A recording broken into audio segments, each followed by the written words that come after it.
Yo, what is going on, guys? Welcome back to another brand new Division video. In today's video, we're going to be talking about update 1.8 and how you guys can prep for it using these 5 steps that I made in today's video. So, hopefully you guys do enjoy the video. If you guys do, make sure you guys drop a like on it, subscribe to the channel if you guys are new, and yeah, get right into it.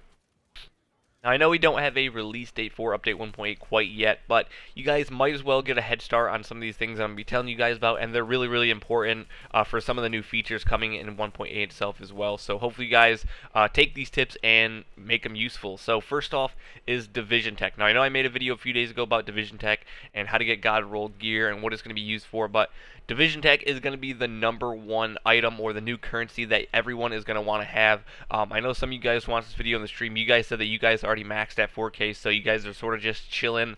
You just do the weeklies and then really don't do anything else. But for people like me and probably the larger population of players in this game right now, you probably don't have 4,000 Division Tech. You're probably in the range of me where you have like either 0 Division Tech or you're maybe like around 1,000, somewhere from 0 to 1,000. But I have like 200 right now. I've been grinding, but Division Tech is going to be the #1 currency that everyone is going to want. Obviously, the next thing will be very important too, but Division Tech is the main thing that you're going to be wanting to get because you're going to be using it to reroll your weapons, getting higher, damage on your weapon, whatever the headshot damage is, or anything else that might be a minor stat on your weapon. And then also, obviously, the other main thing is you're going to be using Division Tech to re-optimize your gear. So if you have pieces of gear that really don't have that good of stats on it, you're going to be using Division Tech to actually re-optimize that or re-roll it, whatever you want to call it. Right now, it's actually 250,000 credits, like just regular credits. And then it's 50 Division Tech also as well. You get like all that stuff maxed out in the PTS for PC, but they just want us to test out. But in the full build of the actual update 1.8 itself, I think they're going to probably change to something like 75 or 100 Division Tech, and then maybe like 500,000 or 600,000 credits, because it's supposed to be sort of like a grindy type of thing where you're grinding, every day you're spending that entire day on a different piece, not okay, I got max stuff. All right, I played for one day. I have max gear. Like, no, it's not supposed to be like that. They're supposed to make it so that you're supposed to be grinding out for maybe a week on a specific gear set, and then you change over to another gear set. Since we already talked about the Division Tech and why it's so important, we might as well talk about the next thing that's basically linked to this, and that is the regular credits. Basically, these are the credits that you get from selling weapons, selling gear, basically selling anything, completing missions, completing incursions, just in general. A lot of people, I think, by now have a lot of it. I think right now I have like 40 or 50 million credits. Just so you guys know, it might sound like a lot of credits, 40 to 50 million credits. It might sound like a lot, in reality it is. But when you're re-optimizing your gear and your weapons, that stuff is going to be going down the drain. Right now in the PTS for the PC, it is currently 250,000 credits. But right now, I think just because it's the PTS and everyone wants to re-roll and they just want us to test it out, it's only 250k per re-roll or per re-optimization. But when the actual update comes out for PC and the consoles, I do think they're going to change it to maybe like 500,000 or maybe even like 1,000,000, because the point of it is, like I said before, is to maybe spend a whole day on one piece, or maybe spend a whole week on even one piece or one specific gear set, not to just be able to just drop all your credits on all your gear sets in one day and have god pieces like the first day of the release. So just keep in mind, if you guys maybe are on like the medium or lower end of how much you guys have, just start selling everything you get. The thing that I usually do is I just go in the dark zone. Anything I get, I literally extract no matter what it is, and then I just sell and just keep on extracting and keep on extracting. But yeah, just want to throw that out there because that's sort of linked to the Division Tech, since it's also linked to re-rolling and re-optimization for your weapons and gear. So just keep that in mind if you guys don't have a lot. Now, I know this isn't a really big thing, but the next thing, the third thing, is saving any form of caches that can give you exotics or have a chance at dropping an exotic. The reason why I said that is because it's sort of like the same method that people were doing when 1.7 came out, because they didn't have an exotic backpack, and they were basically saving all of their weekly caches, all their caches from doing legendary missions, all their proficiency caches, any survival caches, anything that had a chance for them to be able to receive or have a drop rate for an exotic piece of weapon or gear. They were saving it for update 1.7, and we're basically using the same thing for 1.8.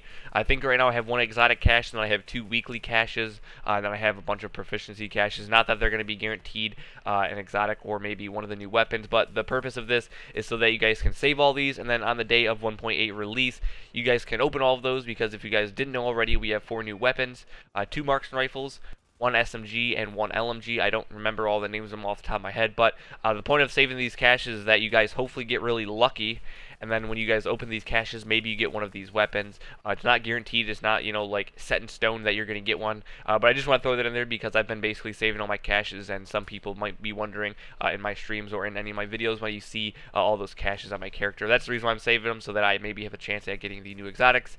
You guys should probably do the same anyways. I have all the exotics anyways in the game right now, so I don't really have any reason to open them. So the next thing is really important to me. It might not be that important to you guys, but if you guys have watched my streams or in videos and just in general, you guys probably noticed that I have a shit ton of gear on my character. Whether or not I use it or even ever even re-rolled it or touched it, it's sort of just collecting dust and building up in my stash, or whether or not it's on my character. But I have a really big problem with just collecting gear and weapons, and just, you know, oh, it has one or two good rolls on it, you know, it's got high damage, you know, I'll save that for one day, maybe I'll use it.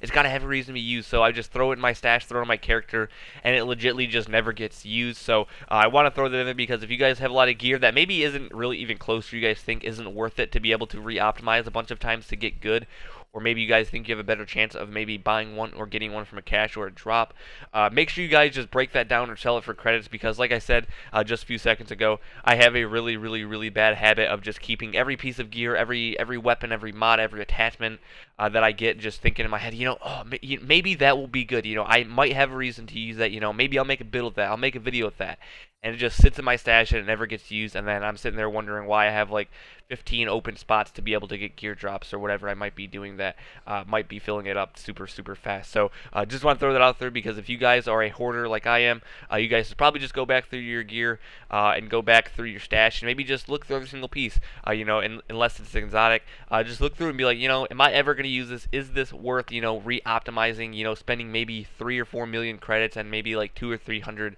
division tech on it? Just look through it, you know, ask yourself if it's worth it. If it is, then keep it. If it's not to you, in your personal opinion, then delete it. So lastly, if you guys are literally just chilling for 1.8, you guys are waiting for the PTS for consoles to start, you guys have everything else done, I guess this can give you guys a little bit of a challenge, something to do for right now until the PTS starts.